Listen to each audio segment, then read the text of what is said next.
Mr Acting Speaker. I call the Leader of the Opposition. Mr Acting Speaker, after 3 terms and nearly a decade in office, the Palaszczuk government has the wrong priorities for Queensland. This is a government that views everything through the prism of its political survival. And today we saw that on display with a complete and utter lack of a plan when it comes to water infrastructure. Now, in a moment, the Shadow Minister will unpack how a decade of poor planning has resulted in chaos, infighting and a policy vacuum from a government that just no longer views things through the prism of what it means to people. But I want to explain why this matters. Order, member for Miller. Labor's failure to plan means less water and more bills, less housing and more rent, less industry and more unemployment. That is the flow-on effect from a decade of poor planning. Mr Deputy Speaker, make no mistake, you don't need to go back a decade to see the chaos and crisis of this government. Since we were in this place last, barely a month ago, let me remind the House what has unfolded in another chaotic episode of this government in Queensland. The patience tax that was not for reversing, that had to be done on a certain structure. There was no way it could be changed. We were locked into some sort of national arrangement, all sorts of gobbledygook from the Treasurer, and in another humiliating backflip, in a series of humiliating backflips, the patience tax now has a new iteration.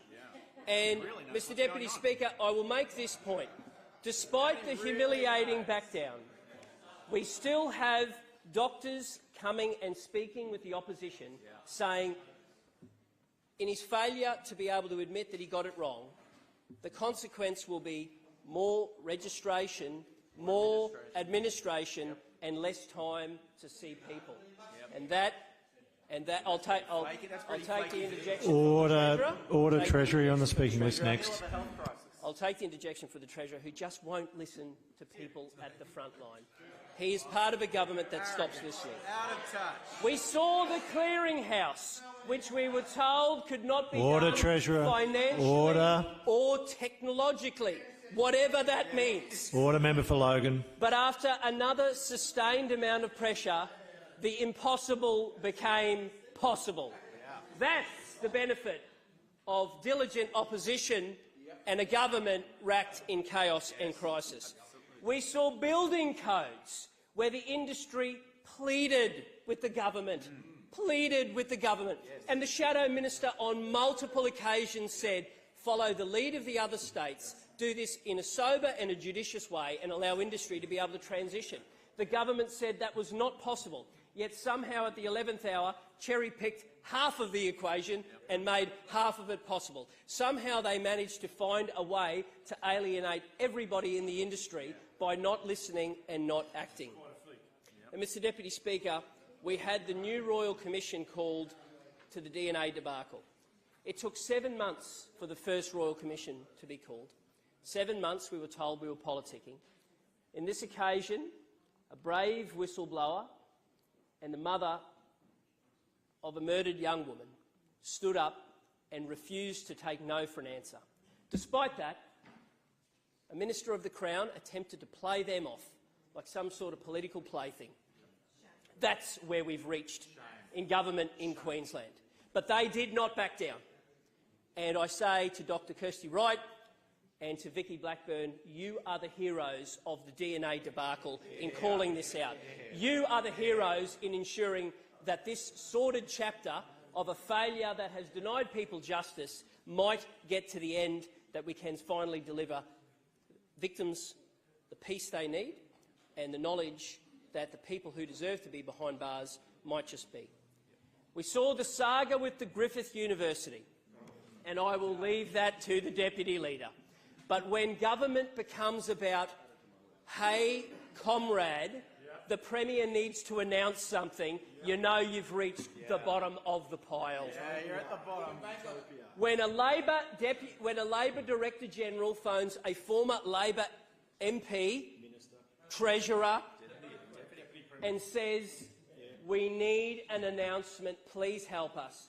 No details, no planning, no way of delivering, and it cost people living out of their homes, living in vulnerable situations, $2 million in missed opportunities because of a government that only cares about the announcement.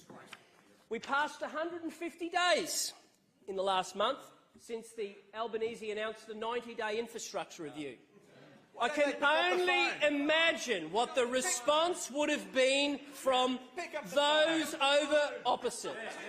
What would have happened if that review... But this is a government that is no longer about Queensland. Order, members. This government... Order. Order, member for Toowoomba South. It was so bad, the member for Miller's fingers didn't work on Twitter. He was unable to even tweet about it.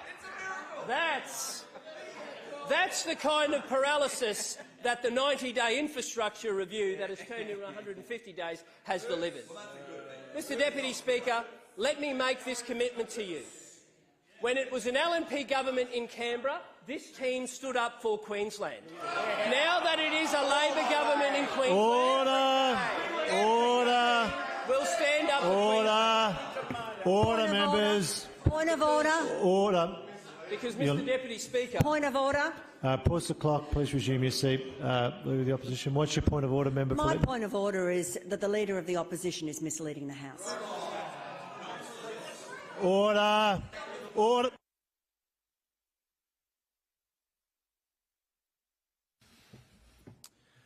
I've made it very clear in the past I'll take points of order in silence and I'll respond to them in silence. Member, there is a process for dealing with misleading of the House. It is not to rise for a point of order. There is no point of order. I call the Leader of the Opposition. Thank you, Mr Deputy Speaker. I'll just point to the number of times we heard about 50-50 health funding before the last election and the absolute silence after. I'll just point to the fact that how many times we had criticism over infrastructure projects that weren't funded before the election. Order, member for Logan. And I make this commitment to every Queenslander. We don't care if it's the red team or the blue team in Canberra. We're on Team Maroon. We're for Queensland. We're for Queenslanders. And Queensland deserves its fair share. And when industry tells us that as a result of this paralysis, infrastructure in this state has become frozen. Order. The pipeline of works has dried up. And what that means is that people who rely on that for work, to be able to go to work and earn a living, they don't have that ability to plan in the future. And people who are stuck behind their car, who want to get home to their family, they don't have the ability to do it either. That is the consequence of a failure to plan. Mr Deputy Speaker, this government has the wrong priorities for Queensland. And what are the priorities that Queenslanders are after? They want to know that when they go to bed at night, they are safe. They want to know that there won't be somebody who is a repeat hardcore offender standing at their front door with a knife or ramming a police car because of watered-down laws and fewer police. They want to know that when they pick up the phone in their hour of need, that they will be able to get an ambulance. That matters to them. They want to know that their kids can afford to own their own home.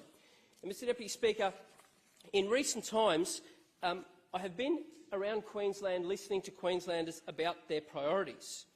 I listened to people in Mareeba who told me about what it's like to no longer be able to have babies in that town, to not get dialysis treatment. That matters to them. I was in a park in the Redlands when I heard from pensioners who can't afford the security system to keep them safe and they're not sleeping well. I heard from an owner of a supermarket who has been rammed over a dozen times, and every time the cost on them. I heard from a young tradie who had his trailer stolen and what that has meant to him. A young apprentice, unable to be able to replace that trailer. I sat with a member for Southport and we listened to some young Queenslanders tell us that they don't believe they can own a home. That is the consequence of a government that does not have the right priorities for Queensland. In just over a year, Queenslanders get a choice for their priorities in the future. A choice between a government fixated on clinging to power or an LNP team focused on priorities that matter for Queenslanders. A government racked by infighting, bogged down by chaos and crisis, or a united, stable LNP team? A government that only cares about its own survival, or an LNP team fighting for the things that matter for Queenslanders? A government seeking a fourth term or 14 years in office, or a fresh start under an LNP team that has the right priorities for Queensland? Order. The House will come to order. I call the Treasurer. Thank you,